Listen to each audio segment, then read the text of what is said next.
257. Cemburunya Pak Ustadz. Rohim bisa melihat betapa Ningrum menyayangi Andi. Seperti semua sayang dan perhatiannya dilimpahkan pada anak itu. Sampai Rohim gak kebagian. Melas. Seperti pagi ini. Biasanya sudah ada kopi panas, gorengan atau biskuit, dan yang jelas sudah ada sarapan seadanya. Baju sudah disetrika dan semua tas berisi buku dan materi hari ini. Ini seriusan. Karena Ningrum sedetil itu. Sampai celana dalam aja udah disiapin sama dia di kasur. Sudah dijejer dengan kaos dalam, gamis, sorban, dan dalaman celananya. Lengkap, tapi hari ini gak ada sama sekali. Sepi, kering, garing, krik, krik. Rohim yang baru mandi tak mendapati pakaian bersih dijejer di kasur bingung. Ia masih dengan handuknya berkeliling kamar. Lalu ia mau keluar, nyari sang istri. Tapi takut ada Andi. Walhasil ia pakai sarung dulu. Jadilah ia bertelanjang dada. Dan memakai sarung doang mencari keberadaan sang istri. Ningrum, Ningrum. Ia keluar kamar dan mencari ke dapur. Gak ada. Yang. Sayang. Ke ruang tamu. Nihil. Ke ruang cuci nihil juga. Terakhir. Hanya satu kemungkinannya. Di kamar Andi. Ia membuka pintu dan benar aja Ningrum ada di sana dengan wajah penuh air mata, memandangi Andi. Sayang, kamu ngapain di sini sih? Bisik Rohim. Nanti kalau dia bicara dengan nada biasa atau kencang bisa kena omel. Karena Andi lagi tidur. Hiks. Hiks. Mes. Huhuhuh. Lah ditegur. Dia malah nangis. Bikin Rohim bingung, garuk-garuk kepalanya bingung sendiri. Ningrum berbalik dan memeluk Rohim di luar pintu. Ia didorong keluar baru Ningrum memeluknya sambil menangis. Ada apaan ini? Kok pakai nangis segala sih? Dia banyak bekas lukanya, Mas. Di kaki, di tangan, di lengan, di punggung, di dada, di semua ada bekas lukanya. Bahkan ada yang masih agak ungu pudar. Ada yang hitam. Ada yang seperti sayatan benda tajam.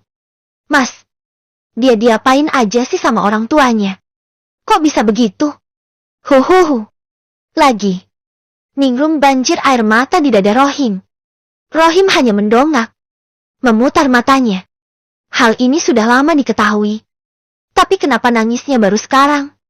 Ini pasti karena faktor Ningrum yang hamil. Jeti lebih sensitif. Cengeng. Huhuhu. Aku ngebayangin dia digituin. Terus ditinggal sama orang tuanya. Dia gak makan, sakit juga gak ada yang nolongin, terus sendirian di rumahnya. Kalau ada apa-apa dia benar-benar sendiri. Plus dia ada masalah di otaknya. Mas, kamu ngebayangin gak sih? Huhuhu. Ini gak tertolong, gak bisa dibiarin. Pasti Ningrum akan lanjut mengucapkan kalimat yang akan membuat dia nangis sendiri. Jadi Rohim mengambil jurus citu. Ia menggendong sang istri bridal style dan membawanya ke kamar. Loh, kok dibawa ke kamar? Lenyek Ningrum masih terseduh. Dia juga baru nyadar kalau suaminya itu tak berpakaian. Kamu gak pakai baju, kemana bajunya? Jangan suka telanjangan ah. Gak suka aku. Rohim meletakkan Ningrum ke kasur. Dan membaringkannya dengan lembut. Ia sendiri duduk di sampingnya. Melipat kedua kakinya menjadi bersila. Sayang. Andi mengalami banyak cobaan dalam hidupnya di usia kecil. Itulah kenapa dia diambil dari orang tuanya. Karena sudah melakukan kekerasan dan penelantaran. Dia. Itu. Kita ambil anak. Tapi ingat jangan terlalu dekat. Jangan secara emosional terikat sekali sama dia. Kita rawat dia dengan baik. Kasih dia kasih sayang. Cinta kamu. Rawat dia sampai jadi orang yang baik.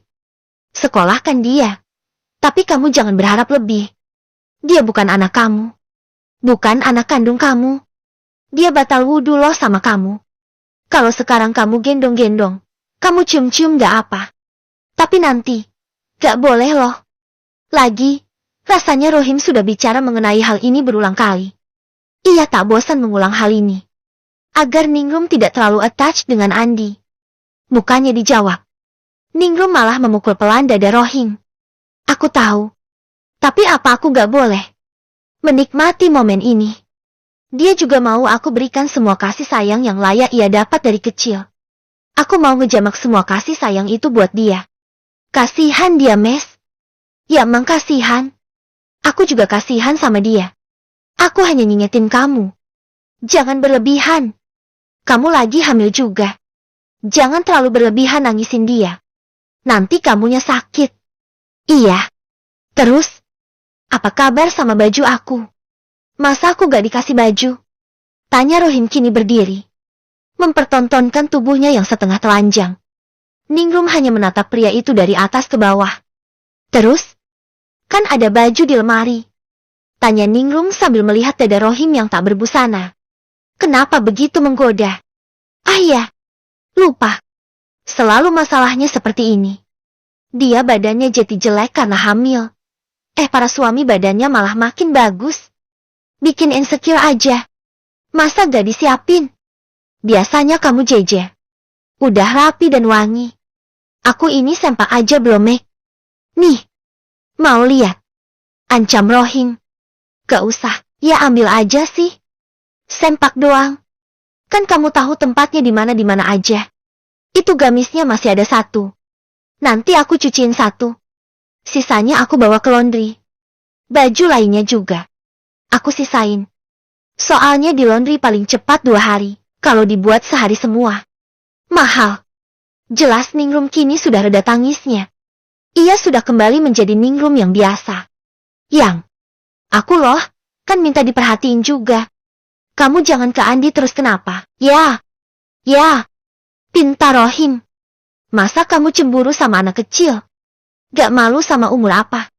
Balasan yang gak ngenakin. Aku telanjangin kamu ya. Enak aja kalau ngomong begitu. Aku bukannya cemburu. Tapi mbok ya kamu itu perhatian sama aku. Jangan ke Andi terus gitu loh.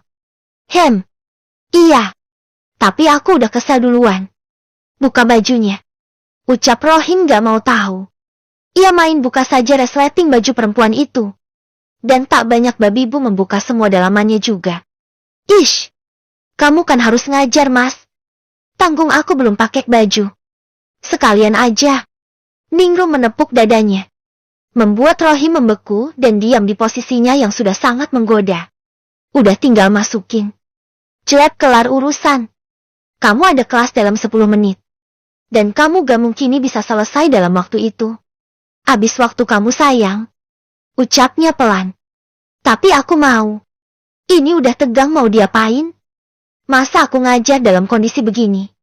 Keluh Rohim. Dia melirik ke bawah. Dan memang benar. Ada yang keras dan tegang di bawah sana. Menyentuh paha Ningrum. Lucunya. Ningrum menjulurkan tangannya ke bawah dan mengelus ujung si tegang itu. Yang nurut ya. Majikan kamu harus ngajar. Kasihan muridnya nungguin kalau gurunya telat. Yang pengertian jadi orang. Masa kamu mau jadi alasan puluhan anak gak dapat ilmu hari ini? Nasihat sang ustadzah dengan lembut. Si tegang jadi loyo. Ya coba aja bayangin lagi pengen-pengennya malah kena nasihat modelan begitu. Rohim berdeham. Angel wes. Keluhnya lalu berdiri. Ia ke kamar mandi dan mandi lagi. Karena yang tadi sudah pasti membuat dia batal wudhu. Ia selalu berwudhu saat ngajar. Jadi sudah pasti dia harus wudhu ulang. Rohim keluar kamar mandi. Dan kali ini pakaiannya sudah siap semua. Di ruang makan juga sudah ada bungkusan. Berisi Tupperware. Isinya sarapan kamu. Nanti kamu kalau sempet. Makan dulu di sana ya. Kan bisa pas ngajar dan pas anak-anak dikasih tugas kamu keluar sebentar. Makan itu. Nanti aku kalau bisa. Kalau Andi bisa aku ajak ke pondok. Buat pengenalan lingkungan, kamu aku bawain kopi panas di termos. Ya. Oke. Makasih sayang. Ucapnya dan menenteng bungkusan itu. Jadilah Rohim berangkat dengan membawa tas dan satu tentengan berisi bekal. Ia tidak lagi mencium sang istri. Lah gak kelar-kelar nanti dia berangkatnya. Batal wudhu lagi dia nantinya. Rencananya, Ningrum mau membawa Andi ke pondok. Untuk pengenalan lingkungan baru ke anak itu. Kan anak yang sering dibawa ke sebuah lingkungan yang kelak akan ia tinggali. Nantinya adaptasinya akan lebih mudah. Toh setelah ini, Andi akan disekolahkan di pondok ini juga. Jeti ya. Pas aja kalau dia adaptasi ke pondok ini. Biar dia lebih paham. Dan tahu ini loh namanya pondok. Kelasnya di sini. Gurunya nanti ini. Biar sekalian Ningrum kenalin ke guru-guru yang lain. Andi masih kesulitan berjalan. Walau sudah mendingan dibanding pertama kali ia masuk rumah sakit. Kakinya masih nyeret sedikit, tapi sudah lebih enteng. Memang katanya dia masih butuh fisioterapi. Karena semua keabnormalannya di syaraf pusat sudah ditangani. Ini hanya efek otot yang terbiasa. Jeti harus sering dilatih. Anak itu juga masih butuh banyak istirahat dan kasih sayang. Makanya palingan hari ini main aja. Gak pakai lama-lama. Ningrum mengangguk. Ia berbalik dan berniat ke dapur. Ya namanya seorang istri. Mesti nyiapin kebutuhan rumah tangga dong. Walau pagi ini ia gagal. Kasihan si suami. Terlantar. CKK. Lucu juga dia kalau ngerengek cemburu. Gumamnya. Ningrum berniat sekalian membawakan roti lapis baru. Biar nanti minum kopinya bisa sambil celup-celup ke roti berselai manis. Ceklek. Baru beberapa langkah ia berjalan menuju dapur. Pintu depan kembali terbuka. Ia menoleh dan bingung. Ia mendapati sang suami datang lagi dengan wajah serius. Ningrum mengerutkan dahinya. Bingung. Ada yang ketinggalan mas? Tanyanya sembari mikir. Perasaan dia sudah masukkan semuanya. Gak mungkin ada yang ketinggalan juga. Ya gak? Bro. Ia menabrakkan tubuhnya ke Ningrum dan menjulurkan kedua tangannya lalu mengelus punggung Ningrum. Enggak. Aku mau meluk kamu. Ucapnya dan langsung memeluk sang istri. Ningrum hanya menahan senyum. Memang dari awal pernikahan. Orang yang paling kelingi ya Rohim. Yang paling minta kasih sayang. Palingan si bayi ajaib ini merasa tersaingi karena adanya Andi. Sika, lucu.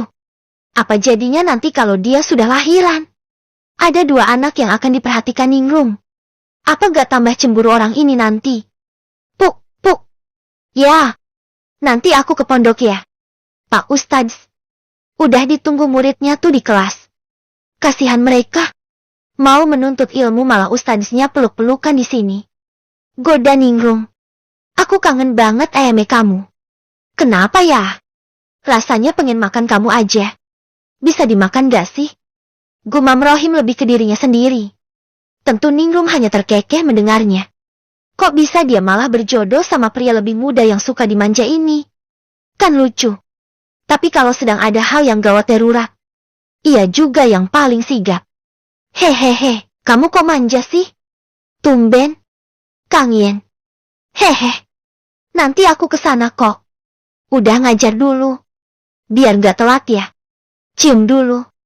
Renyek Rohim. Hish, kelakuan Ustadz satu ini. Kok gemesinnya kebangetan sih? Kamu nanti batal wudhu sayang. Malah tambah telat lagi nanti ke kamar mandi dulu. Aku wudhu di depan pondok. Minta cium dulu. Lenyeknya benar-benar saklek. Ningrum hanya terkekeh. Ia melepas pelukan itu dan mengalungkan kedua tangannya di leher Rohim. Berjinjit karena tubuh Rohim yang jauh lebih tinggi darinya. Ia menengadah dan menempelkan bibirnya di bibir pria itu. Cuk. Hanya sebuah ciuman lembut singkat. Tapi Rohim yang menahan punggung Ningrum membuat perempuan itu tak bisa beralih dari posisinya. Malah lebih dekat lagi. Ia menahan juga pinggangnya. Membuat Ningrum setengah melayang kakinya. Ia memperdalam ciuman itu. Dan bergumam. Gak cukup hanya dengan satu ciuman. Bibir yang semakin memagut. Seperti ia haus dengan semua sentuhan ini. Dan semakin dalam malah semakin mabuk. Kalau saja. Ini juga kalau saja Ningrum tak menepuk dadanya lembut sekali. Ia akan lanjut di tempat ini juga. Ia sudah tak sanggup nahan. Wang tadi sudah mau masuk gak Jeti. Jeti jangan salahkan dia. Ini juga Ningrum kayaknya sudah termabuk juga. Karena sekali menepuk saja dengan lembut dan dia memejamkan matanya lagi menikmati semua pagutan Rohim. Kamu harus ngajar mas. Bisik Ningrum dengan suara tertahan. Napasnya ngos-ngosan. Ningrum masih menetralkan napasnya. Ia menempelkan dahinya ke dahi Rohim. Sekali lagi membuat pria itu ugal-ugalan berpikir ke arah sana. Aku sudah hampir. Tadi. Kalau kamu tadi gak nepuk dada aku akan lanjut. Gumamnya ngos-ngosan. Aku tahu. Nanti siang ya, aku ngajar sampai jam 11 siang. Ningrum mengangguk malu. Walau sudah hamil dan sudah berapa kali melakukannya dengan Rohim, masih saja ia malu kalau disuruh membahas hal ini. Tunggu aku ya. Gak usah mandi. Kita mandi bareng. Lagi Ningrum mengangguk. Terlebih tangannya Rohim yang tetap bergerilya menyentuh semuanya. Dari atas, dari kepala, ke leher, ke dada, ke pinggang dan berakhir meremas bokong istrinya itu yang semakin tebal dan berisi. Kok gak jawab? Renyeknya. Iya mes. Jawab Ningrum menunduk. Bilang dulu. Kamu juga mau? Gitu. Baru aku mau ke pondok. Ancam Rohim. Ningrum mendongak. Apaan sih? Kamu udah telat loh ya? Memang. Sekalian. Daripada aku di sana. Tapi pikiran aku ada di kamu. Gimana? Daripada aku keceplosan ngomong kitab tapi yang tersebut nama kamu. Gimana? Jadi lebih baik aku selesaikan. Kan? Iya mas. Aku mau. Mau apa? Goda Rohim lagi kini wajahnya ia tundukkan. Mau melihat ekspresi Ningrum. Apaan? Si. Mau apa dulu? Yang jelas. Mau gula, beras, baju baru, lauk, apa mau sepeda motor? Kan banyak maunya. Bisa mau jajan, mau cilok, cileng. Kan banyak. Martabak gitu. Kan aku harus detail dan jelas. Biar gak salah paham. Ucap Rohim lanjut menggoda Ningrum. Ish. Aku mau kamu. Udah sana berangkat. Usir Ningrum dengan wajah merah padam bagi tomat masak yang sudah diolah jadi saus tomat. Plus dikasih pewarna merah tambahan biar tambah menggugah selera. Kok? Rohim tertawa terbahak. Puas. Ma'asalamah. Ya zaujati Jamilah. Ucapnya nyinyir kuda. Dan yang mendengar juga kupingnya memerah. Mas. Ayo makan dulu. Lenyek baby menyuapi Hamad makanan jatah makan siangnya. Aku masih kenyang beb. Gak sanggup aku makan lagi. 2 jam yang lalu kan kamu nyuapin aku makanan. Balas Hamad memegangi perutnya. Menu hari ini adalah bubur sehat. Berisi jagung yang dilembutkan dan nasi dilembutkan juga. Jeti harus dimakan. Karena gak mungkin baby yang ngabisin. Ini kalau lama gak dimakan gak enak mas. Aku gak sanggup makan. Jeti harus kamu. Kalau dibuang mubazir. Hayo. Ucapnya menuntut. Ya kamu tadi nyuapin aku segala. Aku gak sanggup makan sekarang. Kamu aja Gih. Makan biar sehat. Kan itu sup sehat. Ucap Hamad kalem. Dia kini pura-pura tidur pula. Si baby yang dibuat kelimpungan. Siapa yang mau dia paksa makan makanan ini biar gak mubazir? Di detik yang pas. Mario datang. Dengan wajah sumringahnya. Entah dia habis ketemu perawat cantik atau dokter muda pirang yang rambutnya lembut melambai kala tertiup angin. Itu imajinasinya. Dan kemarin sudah dikasih tahu ke baby. Aneh emang orang ini. Mana ada dokter muda yang rambutnya pirang dengan rambut terurai dan lembut sampai tertiup angin. Lah ini rumah sakit gitu loh. Apa gak ribet itu dokter dengan rambut panjangnya? Coba. Tell me why. Nah. Ini ada orang ganteng dateng. Sapa baby dan langsung Mario was-was. Kalau baby yang nyapa sampai begini. Ini bisa diartikan hal buruk. Bisa ada apa-apanya. Dan Mario berhenti jalan. Ia yang mau duduk di sofa jadinya seminjengking. Karena kaget plus takut. Kenapa kamu? Udah makan? Uncle Kyuh? Tanya baby manis. Belum. Kenapa? Tanyanya lagi kini duduk dengan was-was. Nah. Pas sekali. Aku pengen nyuapin Uncle dengan makanan sehat dan penuh cinta. Kan gak pernah aku sebagai keponakan ketemu gede memberikan suapan makanan sehat. Ya gak? Cini. Etiu tuapin. Goda baby seperti ngudang anak kecil. Mario mengerenyit nyeri. Dan melirik horor ke arah makanan yang akan disuapin ke arahnya. Baby. Aku gak mau makan bubur. Omelnya. Loh. Ini makanan sehat. Engkau, biar tubuh engkau sehat afiat dan bisa punya anak banyak nanti. Ledek Baby. Dan Hamad nahan tawa di kasurnya. Baby sudah menemukan tumbalnya kini. Ya Allah. Aku baru aja senang. Karena ketemu perempuan dengan tipe idealku di bawah. Lah kok langsung dapat azab begini. Keluh Mario lucu. Ah ya. Masa? Kayak apa sih si cewek ideal itu? Cantik. Pilang. Rambut terurai. Senyuman manis.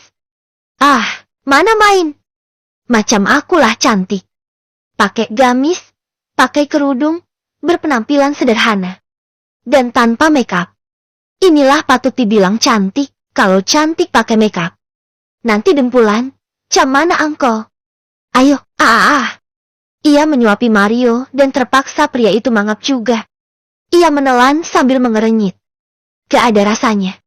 Keluh Mario setelah menelannya. Itulah makanya. Cinta itu tak selamanya indah, angkol. Goda Baby.